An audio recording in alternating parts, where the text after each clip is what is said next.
Introducing the return of the iconic Adidas Yeezy Boost 350 in pirate black colorway.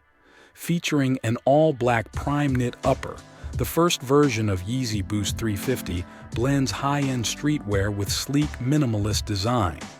The sneaker boasts a full-length Boost midsole that provides unmatched comfort and performance. Black laces, inner lining, and heel tab complete the monochromatic look and capture the essence of the original 2015 release.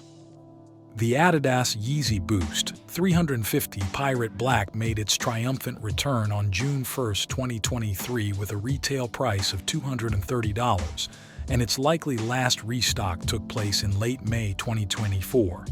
Some sizes of this pair have climbed as high as $500 on the secondary market. Do you still remember 2015 and the hype around Yeezy shoes? Let me know in the comments. If you enjoyed this video and want to see more like it, consider giving it a thumbs up and subscribing to the channel. Now, let's take a closer look at these sneakers themselves.